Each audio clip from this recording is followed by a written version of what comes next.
Rosling ho. Nepama bayalis barsapachi, farkana paikoma, mo ektum kuchicho.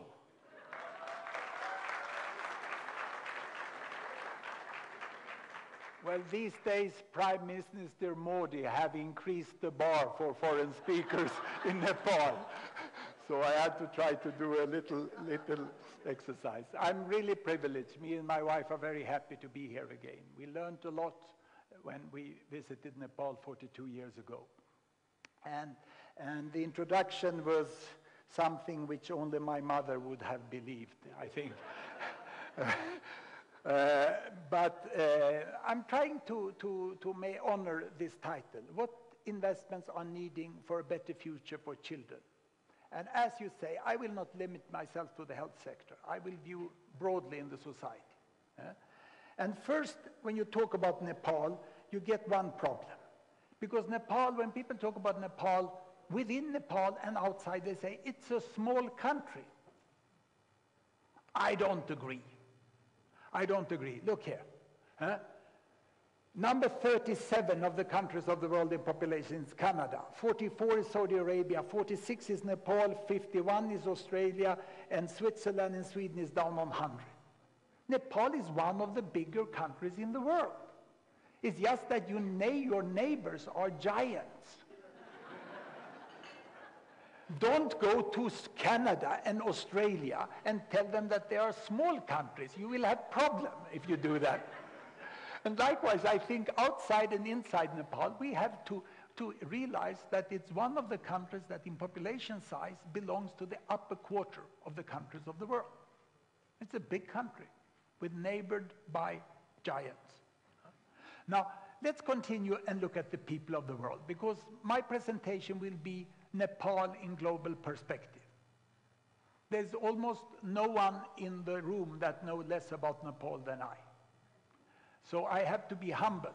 But what I can do is to make that position as an outsider, a very interesting outsider, reflecting on Nepal in global context, to make it useful for you. Now, about people in the world, I divided the world into 4 regions: America, Europe, Africa, and Asia. And there are 7 billion people in the world. These are 1 billion each. Where do they live? Well, 1 billion live in America, 1 in Europe, 1 in Africa, and 4 in Asia. Now I'll teach you something, the PIN code of the world. The PIN code of the world is 1114. It's an Asian world, remember that. But this is today, and you know the problem with PIN codes is that they keep changing, isn't it? Especially for people like my age, you understand how painful it is when someone has changed the PIN code. You know? So let's see what will happen up to 2050. In the middle of the century, there will be no more people in America, almost no one. No more in Europe, even less in Europe there will be. But there will be 1 billion more in Asia. And by that, the fast population growth will be over in Asia. It may start to decrease already there, but definitely there will be no more fast population growth in Asia. In Africa, to 2050, there will also be 1 billion more. And then to the end of the century, the projections are that the entire world population will no longer grow fast. It may grow slowly, but it may more likely even start to decrease. And before that, there will be 1 or 2 billion more in Africa. That's how the world will end up. This is a very important message. When I lecture to the executive meetings in the biggest companies in the world, this is what the CEO likes most. They like this because they want their entire staff to understand that the Old West, North America and Europe, I call this the Old West, that will be less than 10% of the world population. It will be a marginal part of mankind. And 80% of the world population will live in Asia and Africa. The Atlantic Ocean will be backwaters. This will be the center of world trade. And Nepal, there, see Nepal there? It's not that badly situated, but it has 2 giants, you know. So it has to be careful so no one trips on you. But you have the mountain protecting you. And this is a situation that it's not even a small country, it's not even a remote country. It's a country that will be centrally positioned in the world population and in the world economy in the future. Now, if we look at the background of this, how can we know this? Well, we know that the world population will stop growing because of something that has already happened. It's the number of babies born per woman in the world. It used to be, it used to be like this in Europe. 6 children per woman, 1900 with the Industrial Revolution, it started to fall and it came down to somewhere there today. And then America, it fell like this. In Asia, had all the way until I was a student in the 1960s, quite high number of babies per woman, and then it dropped very fast down like this. And what about Africa? Well, Africa has started to drop. And all experts are pretty sure that more or less this is what will happen in the future. I use the data from the United Nations Population Division. I have done no research in data whatsoever. I'm just a teacher, taking the data done by the maximum specialist in the world and making it understandable. What we don't know is whether it will end up on 2 or less than 2 and how fast Africa will fall. That's more or less the two uncertainties. And the important thing here is to realize that the world average is here. The average number of babies born per woman today is 2.5. And the number of children in the world has already stopped growing. I will show you this per country. And just let me do this here.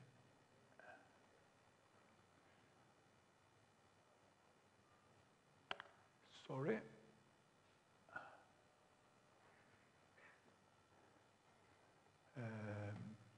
I'm going to show you, I'm going to show you this. We are going to start in 1950 here. 1950, the first agreement between India and Nepal. Isn't it? And here we had India. India at that time, look at the graph. This is number of babies born per woman. 1, 2, 3, 4, 5, 6, 7. Large families, small families. This is the core indicator for UNICEF, child mortality. Low child mortality, 50 deaths per 1,000. High child mortality, 350. 1 child in 3 would die the first 5 years. Look at the estimates for Nepal 1949, 1950 there. We shall take them exactly 1950 by doing this here. And I can make you a full screen here also.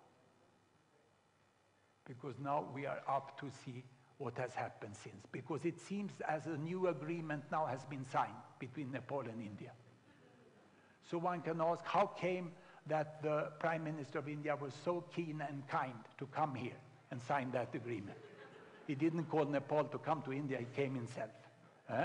And is it because Nepal is lagging so much behind, so he thought he would like to help Nepal? Or is it like Nepal is doing so well, so he got impressed by Nepal? Let's see. I'm going to run the world from 1950 here. And we are going to see to what extent child mortality is falling in the countries and to what extent the family size is decreasing. Now, the decrease in family size means that families, communities, and countries can afford education and a better life for children. So here I'm going to start this. And are you ready? Ready, steady, go. And you see in the beginning, can you see India coming down? No, whoa, whoa, whoa. I would like to put trails. I'll stop this and I will redo it. Here we are. We have to put trails so we can see the patterns of this one. What is happening? Here we go. 1950, I put on the trails, and now we start. You can see India is falling in child mortality, but still large families in the 1960s. Family planning is starting in India. They go for smaller family. Here's Nepal is coming. Nepal is progressing, but lagging behind of India all the time. And here child mortality is falling fast, but family planning not doing so well in Nepal. But look what is happening now. In the last decade, Nepal is getting up and it's winning God summer.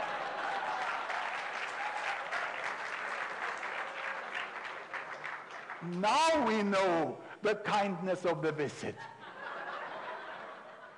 Big mighty India saw that the neighbor to the north had catched up and overtaken just a little. Slightly lower child mortality, slightly smaller families. This is indeed a country with an enormous successful social progress. Let me show you the entire world, what has happened in the entire world during this process. Up here from 1950. We will take this away and we will show you all the other countries. In 1950, up here, we had the developed countries, as they were called, the industrialized countries, the West. They all had small families and low child mortality. And the developing world up here, they had large families and high child mortality. Red is Asia, green here is the Americas, yellow is Europe, this is Japan, this is America, you know, and blue there is Africa, or sub-Saharan Africa. And there were really two types of world. So the division into developed and developing countries was intellectually correct at that time. There was one group of countries who had been dominated and stopped and hampered during the colonial period, and they were up here with high mortality and large families. And those who had benefited from that unjust world order, they were down here with healthy children and small families. But look what has happened. The entire world, I just showed you India and Nepal before. Here the entire world is changing. You can see how child mortality is coming down, and that was China, you know. And now China is coming here. A lot of shakiness in China, but now getting steady and going down for small families. And the entire world is following. Also African countries, this is Ethiopia coming down there. And it's a completely new situation in the world. Look, this is the world today. Can you see the difference between developing and developed countries? No, you cannot. But some countries lag behind. Afghanistan there, Congo up here. Some countries, but many African countries are also down here. We have a completely different world. The big convergence is ongoing fast. Those who lagged behind because of foreign dominance are now catching up, and they are first catching up socially and later economically. This is the big thing, which we can see. And you can see that the reason why we have the reason why we have 2.5 children per woman, that in so many countries it's lower.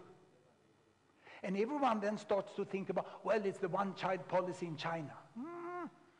I'm not so impressed of that. I'm not so impressed of that, because I find Taiwan with 1.2 children per woman, whereas China has 1.6. How come that the part of China, Taiwan, or South Korea 1.3? South Korea and Taiwan never had a one-child policy, and yet they have fewer children per woman than China. And Hong Kong has 1 child per woman. And there's something else going on in the modernization of Asia. And I understood that when I lectured at a banking conference, an investment conference in Hong Kong. In the dinner, I ended up next to one of the most successful young bankers in Hong Kong. She was only 37 years old. And she was so knowledgeable. She taught me so much about financing changes in Asia. So at the dessert, I asked her, can I ask a private question? I said, yes, she said. You must have been working always, day and night. Yeah, I work a lot, she said. But don't you think about family? And she smiled. She looked out of the window and said, yes, indeed. Every day I think about children. It's the idea of a husband I can't stand.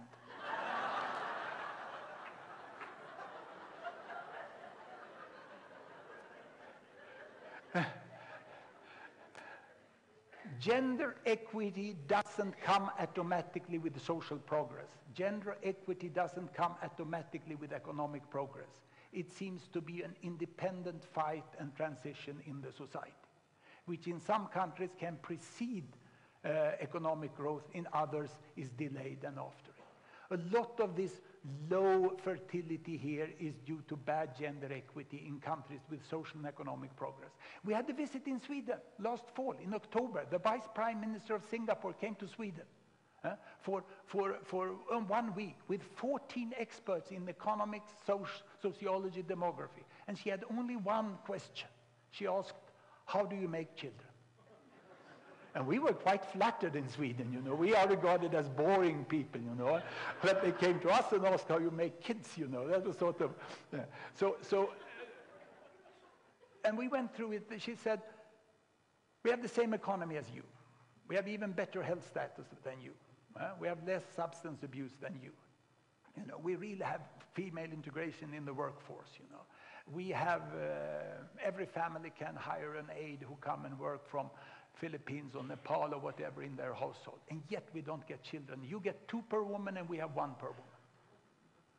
And we ended up discussing, and the end we said, try gender equity. We said, try gender equity, you know.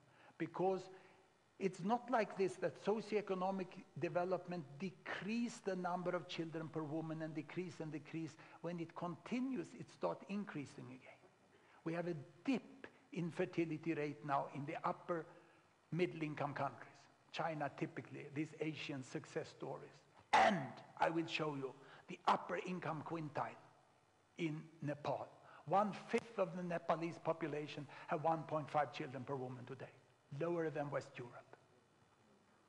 That means that they are capable people, they have some reasonable salary at least, you know, modest but reasonable, but they can't afford to give a good life for two children. And the women see that they can't develop professionally if they marry early, you know, and just fall into the traditional roles. So you will have a very strange population structure. And this is one of the challenges now from Japan all the way through Asia.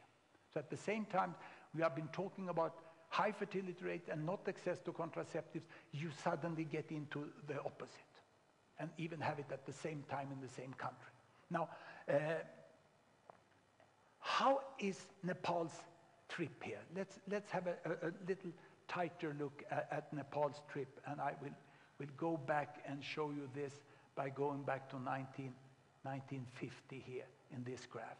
What I've done here is that I've kept here child mortality.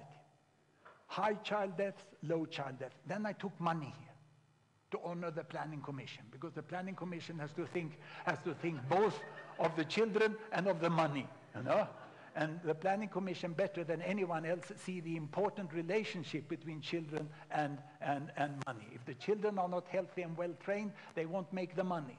And if you don't have the money, they can't be well trained and healthy. It's a very difficult catch-22 to be Planning Commission. You need one for the other, and you need the other for the first one.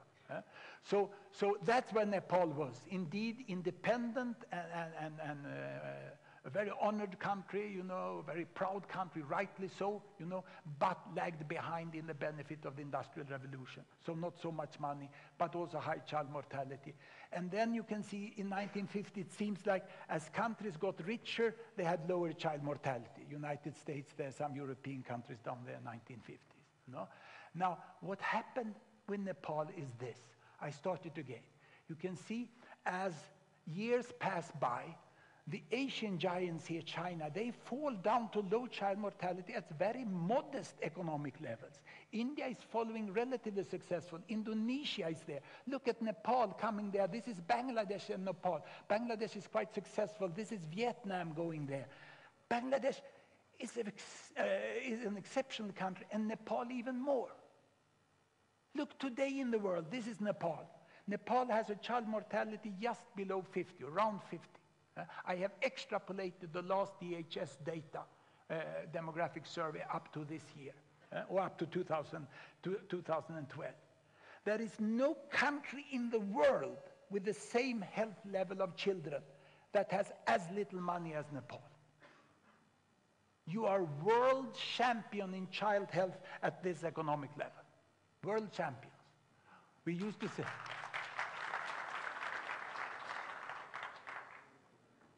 But how come that China is already there? You hit this level, 1,000, this is purchasing power dollars, not exchange rate dollar, purchasing power dollars. And we know we got a new update of that, so that number is a little shaky. But somewhere 1,500 is where you are today. And you can see this is the tragic civil strife. It fell down like this. Now you have economic growth at present, 4 or 5% per year. And it looks good, so it's going this direction, but not that fast. Just compared to China. What did China do? We all have to respect China for the way it achieved its social and economic development. There are other aspects of the big giant which we could have other views on, but for this two, really was magic what they did. China first achieved child health down here, and then Mao Zedong died. Deng Xiaoping said, let's go for the money. And off they went. Can you see? Mao Zedong, Deng Xiaoping. It's not that complicated. And why could Deng Xiaoping be successful? Because China was a country with low child mortality, small family size, an electric bulb in every home, some decent infrastructure in the country. It was just to put in the right economic policy, and off they went. And United States standing over here is getting nervous, you know. Seeing this giant coming. India is somewhere in between. Now, what about the situation of Nepal if we would look at the fertility rate here? I take 1950, money down here, $300, $3,000, $30,000. You see, I used a rubber scale or logarithmic scale, you know. I expanded here and I collapsed them over there. And now number of babies per woman up here. It used to be said if you get rich, you get few kids. But that was what happened in West Europe and North America. It's not what happened in Asia. In Asia, the sequence of events was reversed. Let's find Nepal up here. I think that is Pakistan. That is Pakistan, Myanmar, Bangladesh, Thailand, Philippines, way up. Now that's Afghanistan, Yemen. I have to go to the alphabetic here to see, and that's a rough estimate at that year, you know. Nepal, there. A little more side by India. Remember, when it was number of babies per woman, Nepal and India was almost the same. And let's look at it together with the other countries where you go down and we take the speed like this, and here we go. Here we go. We fall down. That was China, the great leap forwards, which didn't work at all. Now it comes down China here. Nepal lags behind, but falling now. This is the catch-up of Nepal coming here at very modest economic level. And where does it end up today? Well, it goes almost all the way down to 2 children per woman, a little more, 2.4 here. There is no country in the world today on the same fertility rate that has lower income than Nepal. Once more, world champion in lightweight social development. No country in the world can make such decent situation for families with so little money. Of course, with help of UNICEF and other donors, of course. And not only skill, but perhaps most important at all, because there's such a capacity in the country, the money. The money that pays and comes in stable, and the good assistance during the difficult years. No? But if I would go back to look at this one, we had Nepal being down in this end.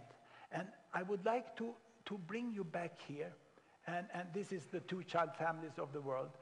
But I would like to look at this. This is child mortality. This is number of babies per woman. Nepal was there. This is big, mighty India. Nepal is a little before the center of India. But what about the difference, the inequities in Nepal? I used the last survey, and I'm going to split Nepal into its quintiles. The 20% best off in wealth, the next 20%, the middle, the next, and the lowest. Look now, I'll split Nepal here. There they go. Can you see? The highest, the middle, the lowest. This is the difference within the country. From 1.5, lower than West Europe, to almost 4 up here in babies. And the child mortality, which still is modest. Can you see? Even the worst off today have a better situation in child health than had the average situation in the country when they were there. You are exceptionally successful in helping children through harsh times after birth and when they grow up in health. Now, the interesting thing here is that the highest is like Thailand. 20% of Nepal is like the average of Thailand. And it makes sense when you travel in the valley here. And the middle is like Indonesia. And the lowest is like Yemen. So you take 1/5 of Yemen, 1/5 of Cambodia, 1/5 of Indonesia, 1/5 of Azerbaijan, and 1/5 of Thailand. There you are, Nepal. This split is big. It's a challenge for the Planning Commission, for UNICEF, for the country, but it's not that big. There are countries which are much worse off. Given the situation with the geography in the country, one would think it would be even more. But the most remote places with bad road infrastructure, not so much people after all. So this is I'm quite impressed. And who did this? Who did all this, you know? Here they are, the heroes. The fantastic heroes you have.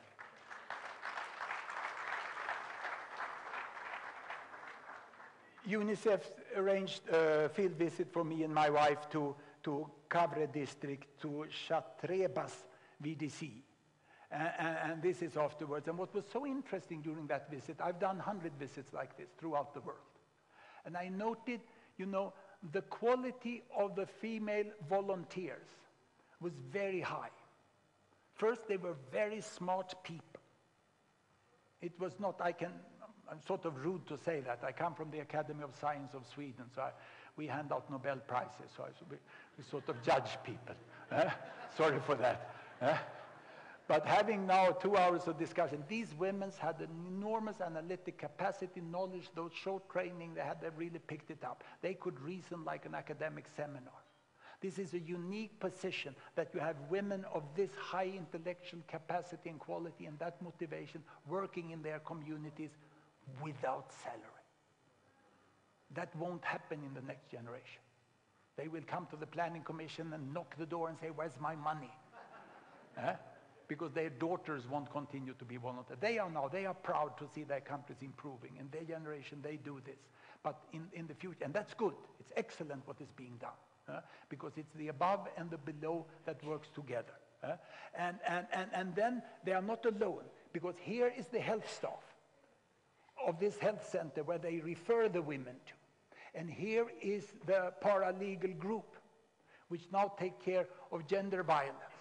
And then it's the commission, the community, who has the commission here, who runs the health center, who is involved, and the secretary of the VDC, 24 years old, stand here, well-trained and capable.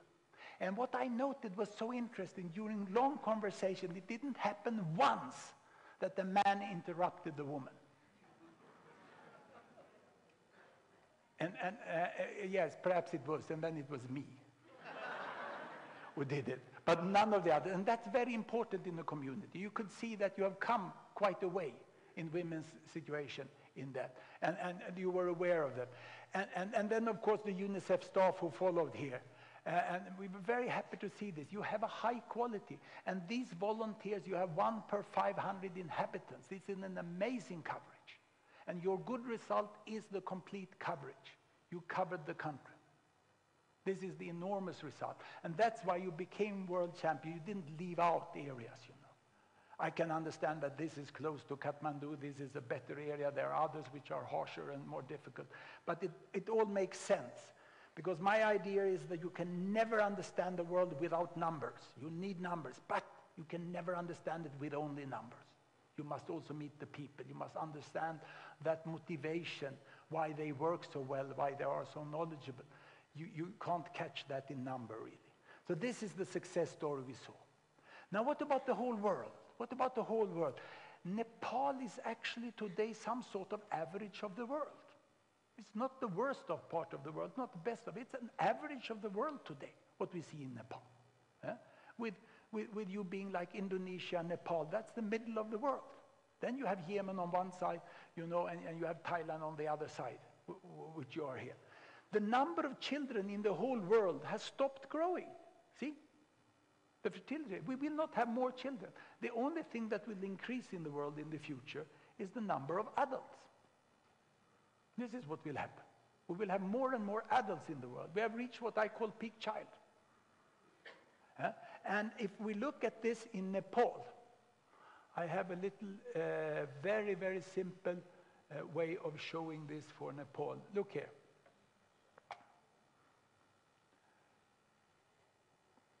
Put both sexes together to make it more simple. That's not allowed if you are a consultant to UNICEF. But I didn't charge, so I can do this.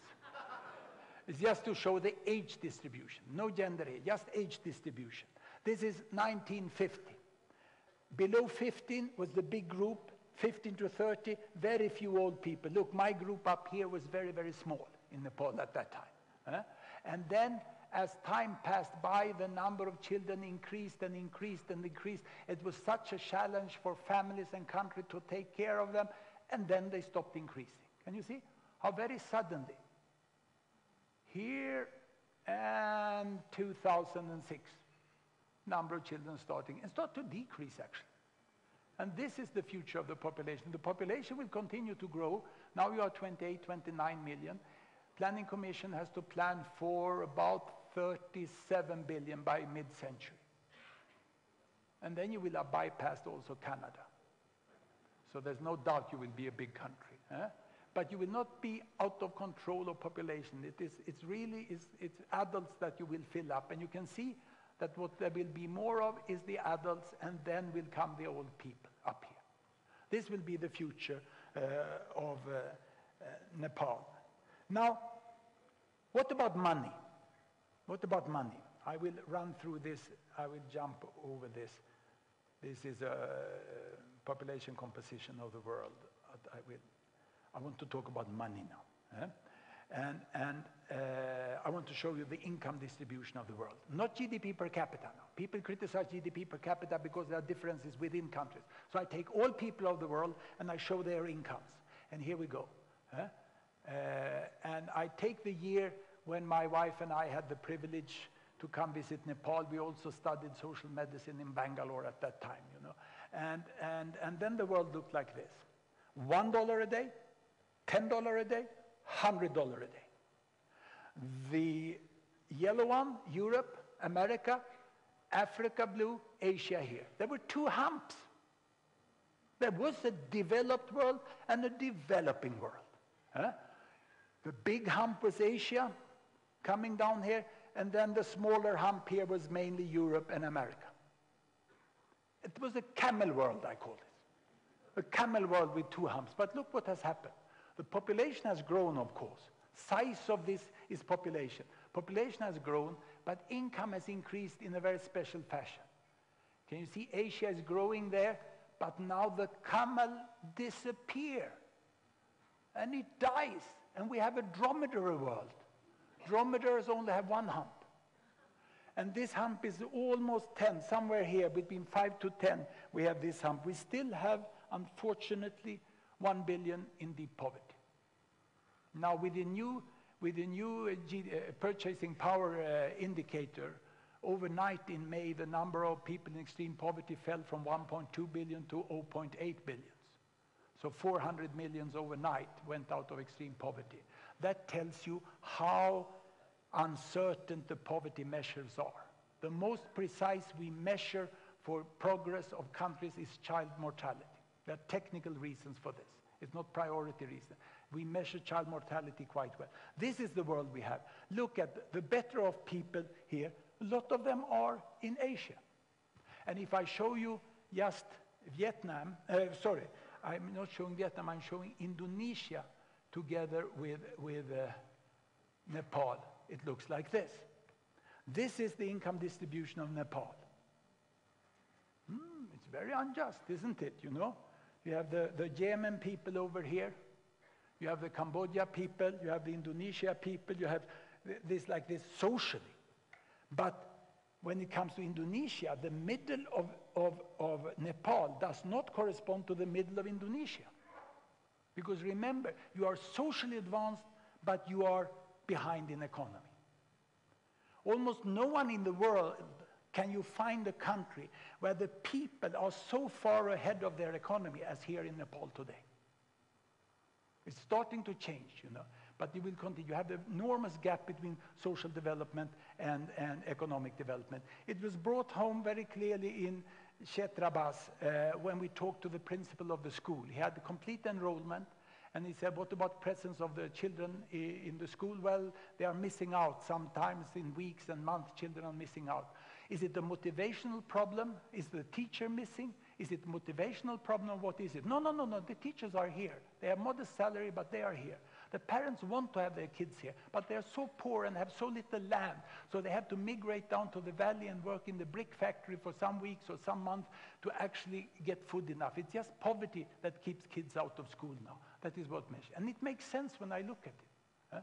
This is a country where you've done everything else. It's now what limits forward for children today is that more little money, or even more than little, to bring families out and away from extreme poverty. That must be extremely important. Now, yes, in the villages they are uploading like this. And that doesn't mean that social development is not important. It is, and it is in the future. This training is not enough. You want to bring your kids all the way up to the best engineers in the world, to the most scholars in history, of your rich culture and history. You want them in all different disciplines. But you can't do that if you don't use this social development now to have economic growth to pay for that further development. You can't rely on DFID in the future. You can't rely on the Gulf in the future. They're sort of shaky. You have to increase the productivity of people in the country. And that's easier to say on stage than to sit in the planning commission and do it. I know that. I have the easy part of that. Now, what I would like you to show here is the economic realities. This is IMF last figures from this way. The economic growth in United States, China, Nepal, and India. United States, 2%. Obama is nervous. The American people are angry. We want more money, we want more jobs. It's growing very modestly. The problem for United States and West Europe is not that they had a crisis in 2007, 2008, is that they never regained that economic growth they had before.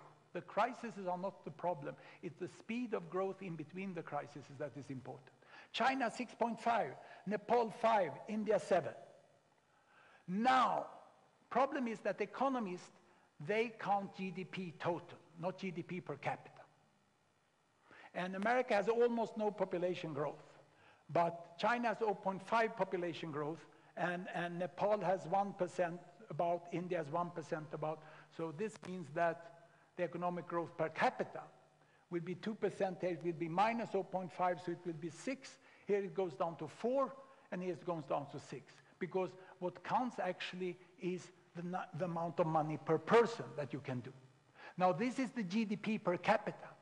So the United States have roughly 55,000, and 2% of 55,000 is 1,000. Now I will fall here almost, you know. That is always a danger in Nepal, isn't it? Huh? You take one step too much and you are out. Huh? So I'm training. I'm just training. My wife and I is going back up to Tarkegianga, to Helambu, where we were 42 years ago, to visit the same family. And so it's good to train a little here. Right? This means that even 2% more of that, that's $1,200. Whereas 4% more on this sum is only $64. So the Nepalese average person gets $64 more, whereas the American who complain, they get $1,200 more. The Chinese get 6,060, and India get 260. It's very important to realize that the richest countries shouldn't complain of their modest growth. They will not grow fast anymore. They have almost everything they need. Well, of course, they need to come and visit Nepal. You can't die before you have done that, you know. And I can assure you that you will eventually beat Switzerland as a tourist destination, you know. This situation where you see today is that these growths are not high, says the professor of public health.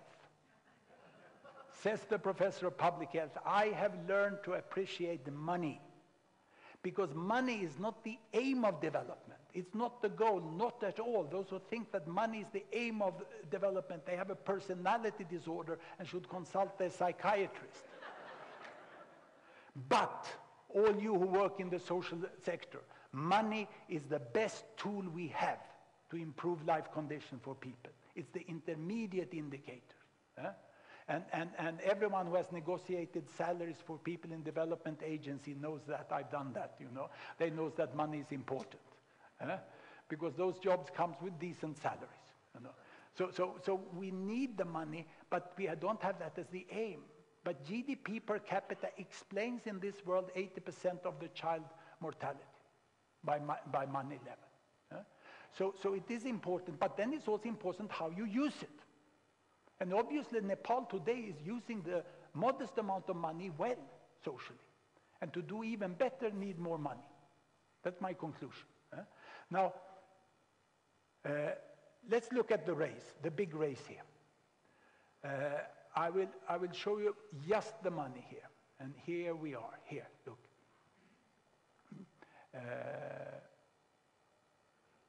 There we are. Now, sorry for the small fonts. This is 1800, 1900, 2000, and into the future. And in the qualifying group here for my race, I have United Kingdom in 1802, richest country in the world. Proud, arrogant, capable, you mention it, you know. We have to admire, respect, and scare, and be doubtful about UK. You know, they were very important. You have the right to have all sorts of feelings. United States of America on catch-up. Sweden, my own country in North Europe, very close to Japan. Look, 1800, Sweden was like Asia. Sweden are the Japan of Europe. The Romans never occupied us. We never had a civilization like you here in Nepal. You had written text and advanced religions much, much before us. You've heard about the Vikings, but they were the Al-Qaeda of the time.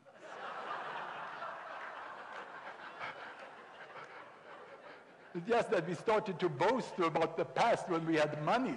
You don't have so much money, but you really have a past to boast about, which we all admire when we come here, you know. Japan was there, China, South Korea, and down here was Nepal, very modest situation. Now look what happened when we went forward here. And this is GDP per capita, 400, 4,000, 40,000. So United Kingdom there had more and more money each year. Here they go, more and more money. And United States is following, trying to catch up. London never believed that the Americans would be richer. It was inconceivable. Sweden tried to catch up. Then Japan started to follow Sweden. China and Asia, and here all the Asian countries were dominated. They were down here. I also have Ethiopia down there, you can see, you know. And almost this was the Second World War. After that, Japan restarted, and Sweden catched up there, and then Japan catched up there. Here you can see this is South Korea coming. This is South Korea coming. India, China is down here. But then when we move into the future, this is what we see today. And here you have Nepal coming there. This is big mighty China now going up like this, and India is following, and this is the IMF projections. We are more or less like here. Look at, oh sorry, this was 2016. We are coming here. And Nepal is going here. This is Ethiopia. What is going to happen? The world is going to catch up. Direction is not the right one yet. You need this. You need 2% faster economic growth. And the country should be ready for that. I'm sort of worried that the development agency in the rich country doesn't understand that. That this is a country of social progress.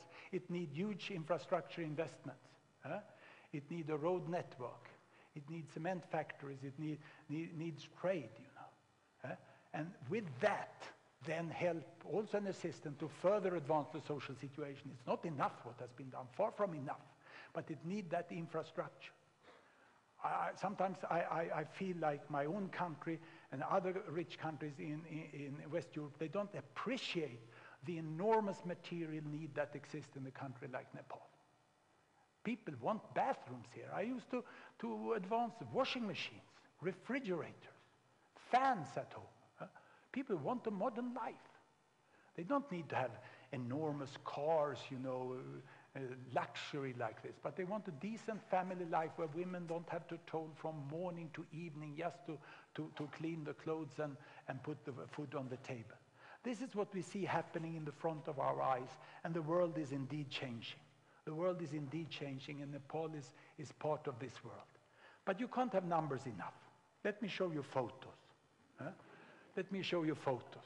This is a photo that will be in the history books in the future. I have the full right to this. I bought it from the American company who took it. It's the 15th of November 2008, and it's the conference that George Bush invited to in Washington, the G20 meeting. And the reason was very clear.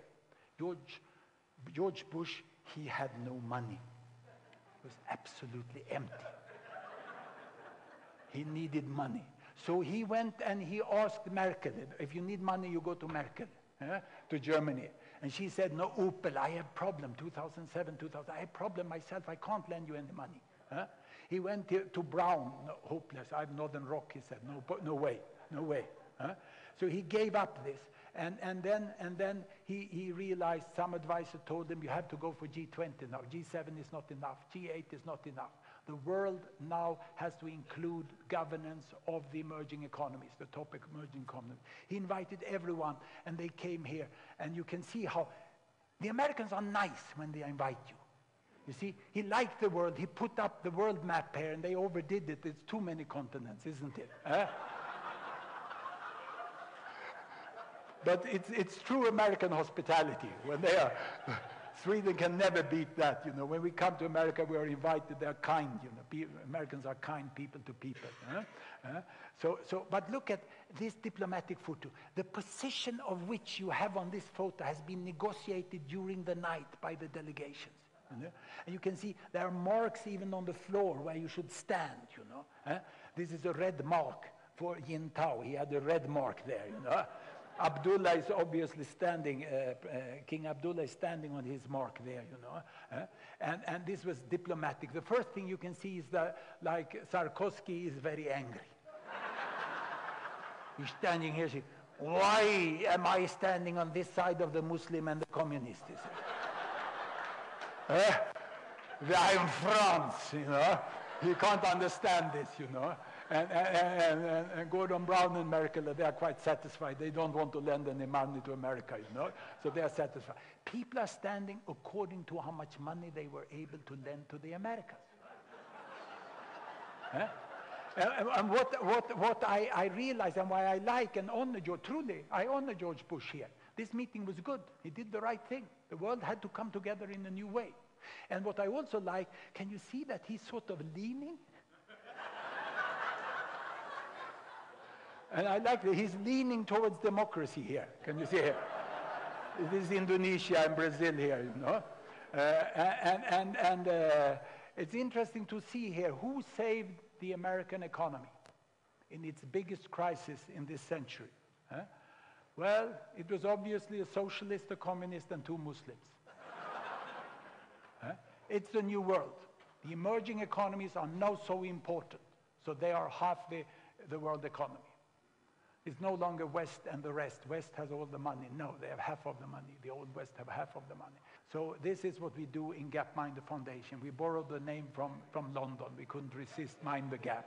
So we are Gapminder, And we tell you the worldview, you can upgrade it at Gapminder. We have different projects, but you can go to our website. And we tell everyone, remember, Bush did it. All can do it. Thank you very much.